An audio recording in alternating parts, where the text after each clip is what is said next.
Assalamualaikum warahmatullahi wabarakatuh. Perkenalkan, nama saya Muhammad Ikram Islami dengan NIM 20074 dengan sesi 073 ingin mengobservasi tentang ekskavator.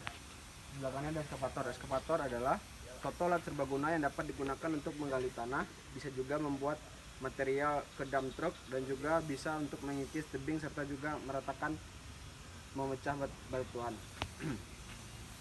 Ini ada komponen-komponennya. Yang pertama ada bucket. Bucket berfungsi sebagai pengambil material perpindahan dari suatu tempat ke tempat yang lain. Dan ini ada link I dan ini link H. Arm berfungsi untuk membantu menarik material dan melakukan pengambilan material oleh bucket. Arm di bagian ini.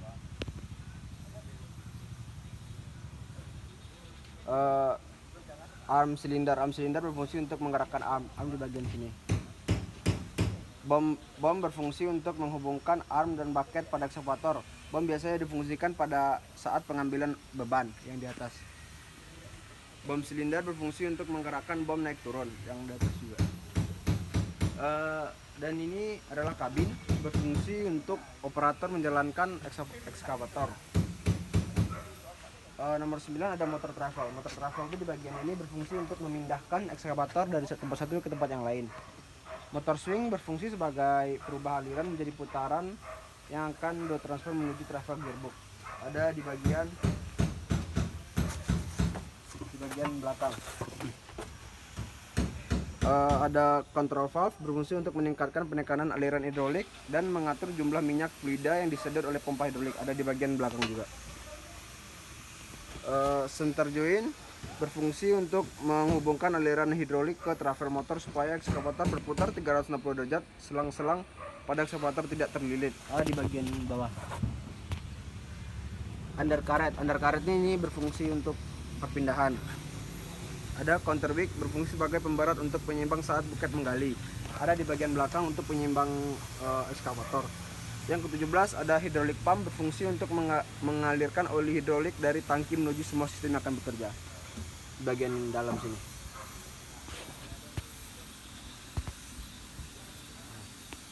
Selanjutnya saya di sini akan menjelaskan cara perawatan pada ekskavator, perawatan hariannya. Dalam perawatan harian, umumnya perawatan dilakukan dengan cara berikut. Yang pertama, memberikan pelumas pada kepala silinder bom, sambungan bom, stick dan bucket, sambungan bucket di bagian sini dan di bagian atas.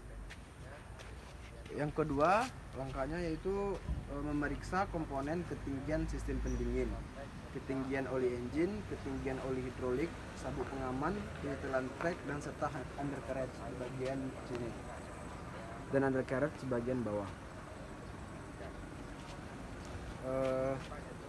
Jika terdapat kerusakan pada ekskavator, segera perbaiki, atau jika tidak bisa diperbaiki, lakukan pergantian komponen untuk mendapat performa yang lebih optimal daripada memperbaiki yang sudah rusak. Yang ketiga, menggosok separator air sistem bahan bakar. Kalau separator air sistem bahan bakar terdapat pada bagian engine di belakang. Yang keempat, membuang air dan sedimen tangki bahan bakar, terdapat pada bagian belakang juga. Yang kelima, menguji indikator dan meteran serta arm travel bagian sini. Selanjutnya saya akan melanjutkan pada bagian tuas. Bagian yang dapat saya jelaskan tentang observasi ekskavator. Jika ada salah mohon dimaafkan karena saya masih belajar. Sekian dari saya. Assalamualaikum warahmatullahi wabarakatuh. Sekarang saya akan menjelaskan tentang tuas. Jika ini tuas sebelah kanan. Saat tuas didorong ke depan, maka bom bergerak turun, disebut juga bom lowering. Jika tuas ditarik ke belakang, maka bom akan bergerak naik atau disebut bom lifting. Saat tuas digerakkan ke kiri, maka bucket akan bergerak keluar atau bucket out. Dan jika tuas digerakkan ke kanan, maka bucket akan bergerak ke dalam atau bucket in. Di sini saya akan menjelaskan yang kiri. Tuas sebelah kiri, saat tuas ditarik ke belakang, maka arm akan bergerak ke dalam atau arm in. Jika tuas dorong ke depan, maka arm akan bergerak keluar atau arm out. Saat tuas kiri digerakkan ke kanan, maka swing bergerak ke kanan, dan jika tuas digerakkan ke kiri, maka swing akan bergerak ke kiri. Ini untuk menggerakkan maju mundur separator. Jika dimasukkan ke depan, maka dia akan maju, dan jika ke belakang dia akan mundur. Dan jika yang sebelah kanan dinaik ke belakang dan kiri ke depan, maka eskavator akan belok ke kanan. Dan jika sebaliknya, jika yang sebelah kanan dimajukan ke depan dan sebelah kiri dibelokkan ke belakang, maka dia akan belok ke kiri. Assalamualaikum warahmatullahi wabarakatuh. Perkenalkan, nama saya Muhammad Ikram Islami dengan NIM 20074 Saya dari Prodi D3 Otomotif. Saya sekarang berada di tempat alat berat yang berlokasi di Jalan Bypass. Saya di sini akan mau observasi tentang alat berat yang ada di belakang saya, yaitu wheel loader. Wheel loader sendiri memiliki pengertian yaitu traktor dengan roda karet yang dilengkapi bucket, efisiensi untuk daerah kerja yang kering, rata, dan kokoh karena memiliki mobilitas yang tinggi. Wheel loader juga bergerak dengan articulate yang memberi ruang gerak fleksibel yang tidak bisa dilakukan oleh crawler loader. Wheel loader merupakan alat yang dipergunakan untuk pemuatan material kepada dump truck dan sebagainya. Di sini saya akan menjelaskan beberapa komponen utama pada wheel loader. Yang pertama ini ada kabin. Ini adalah kabin wheel loader. Kabin ini adalah tempat para operator untuk menjalankan wheel loader. Dia terletak di tengah. Bentuk dari kabin ini berupa bilik kaca yang dipasang di tengah wheel loader dan terdiri dari pintu, tempat duduk, dan alat pengendalian loader di dalam. Yang kedua ada bucket. Bucket terletak pada bagian depan wheel loader. Bucket adalah keranjang yang berfungsi untuk menunjang fungsi utama ekskavator untuk mengeruk. Yang kedua ada dirty lever. Di bagian depan sana, terletak di bagian depan wheel loader, berfungsi untuk meneruskan gerakan dump cylinder untuk menggerakkan bucket agar dapat menampung atau membuang material. Yang ketiga ada lift cylinder, merupakan salah satu komponen wheel loader, berfungsi untuk meneruskan tenaga hidrolik menjadi gerak maju, mundur, memposisikan bucket ke depan dan ke belakang. Yang keempat ada lift arm. Lift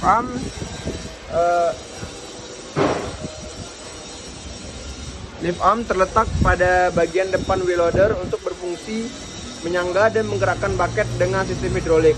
Yang kelima ada front wheel, berfungsi agar kualitas stabilitas dari kendaraan terjadi lebih baik. Selain itu juga berfungsi untuk membuat usia roda jauh lebih awet. Yang kelima terdapat pada bagian belakang, yaitu rear wheel drive atau RWD. Adalah sistem penggerak mobil yang berada pada bagian roda belakang. Sistem penggerak ini bekerja dengan menyalurkan tenaga yang dihasilkan mesin mobil ke roda belakang. Dan ini adalah komponen utama dari wheel loader, yaitu mesin. Berfungsi untuk menggerakkan semua bagian yang ada pada wheel loader, termasuk bagian bucket dan sebagainya. Sekian dari komponen, maka saya akan lanjut ke perawatan dari wheel loader. Assalamualaikum warahmatullahi wabarakatuh. Di sini saya akan melanjutkan cara perawatan dari wheel loader. Di sini terdapat engine dari wheel loader. Di atas ada saringan hawa. Ini adalah penutup engine.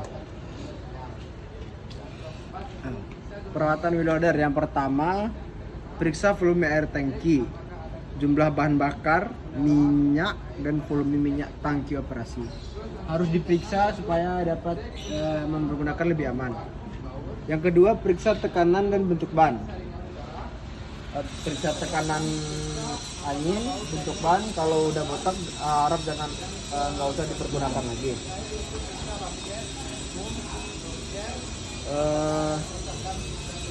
Yang ketiga, Periksa organisasi pengoperasian dan apakah tidak ada kekurangan perawatan sinyal. Itu terdapat pada bagian kabin. Di situ tempat kita memeriksa pengoperasian dan semacamnya. Yang keempat, periksa oli mesin. Oli mesin sangat berguna untuk menjalankan hidrolik dari boiler ini. Yang kelima, cek apakah ada kebocoran oli, udara, dan air pada setiap bagian. Dicek kebocoran. Jika tidak terjadi kebocoran, maka lakukan maintenance yang sesuai dengan SOP. Cek pengencangan longgar atau kuat. Jadi baut itu harus setelah lakukan pengoperasian atau maintenance, baut yang tadi dibuka harus diperiksa lagi supaya lebih nyaman dalam menggunakan boiler. Yang ketujuh, bersihkan saringan hawa bagian top donald. Yang ke-8, periksa apakah baut dan mur pengencangan longgar. Yang ke-9, periksa bucket, boom, rocker apakah ada kerusakan dan kelonggaran di bagian depan sini. Jika terdapat kelonggaran, harap untuk dikencangkan baut mut dan baut.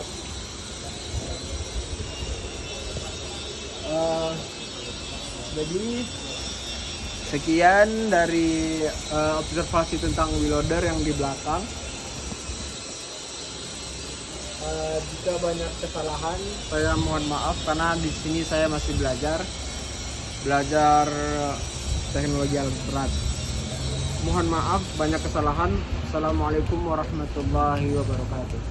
Ya. Assalamualaikum warahmatullahi wabarakatuh. Perkenalkan, nama saya Muhammad Iksan Islam Indo 0074 dengan prodi D3 Teknik Otomotif. Di sini saya berada di tempat observasi. Yang di belakang saya ada forklift dengan ukuran 10 ton.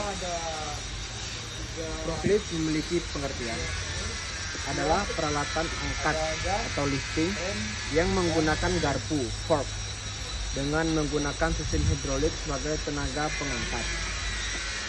Di sini ada beberapa komponen dari forklift. Yang pertama ada mesh.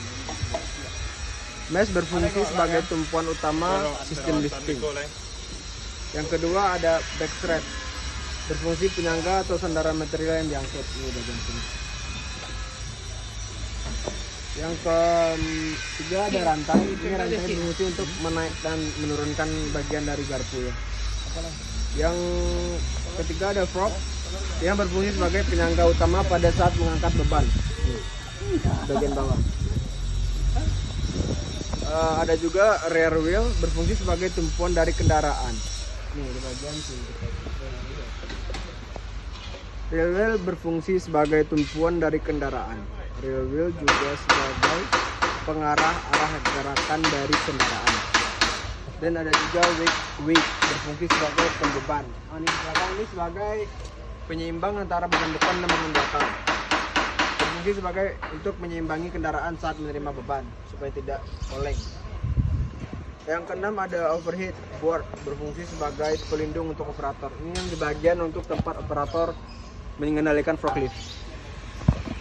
Yang ketujuh ada engine di bagian sini, berfungsi sebagai penggerak utama atau komponen yang sangat dibutuhkan untuk menggerakkan atau menjalankan forklift. Yang ke-8 ada fuel tank. Fuel tank berfungsi sebagai penampung bahan bakar sebelum didistribusikan ke ruang bakar. Yang ke-9 ada steering wheel, berfungsi sebagai tuas penggerak dari forklift. Di sini ada tuas. Dan ada lift handle, berfungsi untuk menggerakkan mas condong ke depan di bagian sini. Yang ke-11 ada rem tangan atau handbrake di bagian sini, berfungsi untuk memberhentikan kendaraan atau untuk memarkir kendaraan. Sekian komponen, dan ini juga ada kaca untuk melihat apa yang berada di belakang. Dan ini juga punya spion kiri kanan. Lumba-lumba. Karena jika ada klakson untuk memberitahu kalau kita ada di jalan. Sekian dari komponen-komponen. Saya akan lanjut ke perawatan atau juga cara menggunakan forklift. Sekarang saya berada di overheat atau tempat operator menjalankan forklift. Di sini saya sedang duduk di bangku yang sangat lumayan empuk. Di sini saya akan menjelaskan ini steering wheel. Nah, ketika kita akan menaikkan garpu di depan, kita harus ke bawah. Maka secara otomatis oli akan memenuhi hidrolik dan itu bakal naik ke atas. Nah, jika kita akan menurunkan, maka berlawan arah. Kita harus menaikkan bagian steering wheel, maka dia otomatis akan turun. Nah, di sebelahnya ada juga untuk menggerakkan, kalau sini untuk mencondongkan masnya ke depan, dan sini untuk mencondongkan masnya ke belakang. Nah, di sini saya juga, ini ada stop kontak untuk menyalakan forklift. Dan di sini ada 3. Di sini ada untuk pedal gas untuk menaikkan RPM. Atau juga untuk bisa menggerakkan forklift untuk maju ataupun untuk mundur. Di sini ada brake atau rem. Di sini ada kopling. Nah, di sini juga terdapat handbrake atau rem tangan. Ketika mobil ini parkir, ini harus dinaikkan. Kalau tidak, mobil itu akan bisa mundur ataupun bisa maju sendiri. Nah, di sini juga ada buat untuk, di sini kalau sini bagiannya berarti kita menggerakkan forklift maju. Kalau seperti ini, berarti kita menggerakkan forklift itu mundur.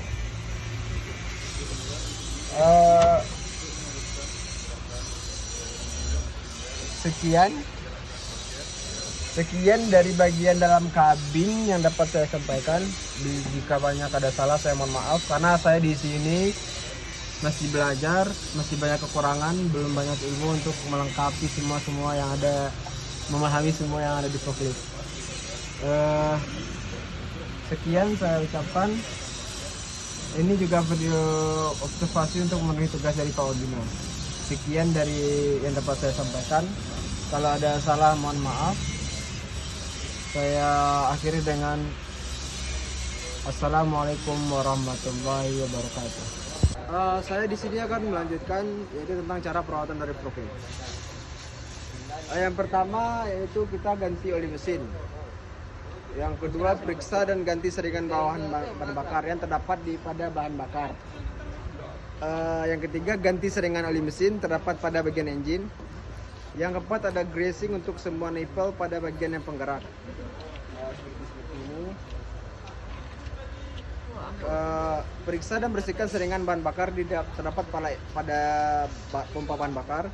Yang keenam, periksa dan bersihkan seringan udara pembersih di bagian engine depan. Yang ketujuh, periksa fungsi kerja kopling di bagian pedal gas. Periksa fungsi kerja hidrolik sistem. Yang ke-9, periksa fungsi kerja aksesoris. Yang ke-10, periksa dan setel ulang putaran mesin di bagian engine. Yang ke-11, periksa dan setel ulang ketegangan tali kipas pendingin pada bagian engine. Yang ke-12, periksa dan setel ulang ketegangan rantai pengangkat di bagian ini. Yang keempat, periksa kondisi garpu. Yang ke-15, periksa dan setel ulang fungsi kerja rem di bagian brake atau di bagian ban. Yang ke-16, periksa dan setel ulang radius putar di bagian ini. Yang ke-17, periksa dan tambahkan oli hidrolik, air pendingin radiator jika kurang. Jika tidak bagus lagi, harap diganti. Sekian dari saya. Assalamualaikum warahmatullahi wabarakatuh.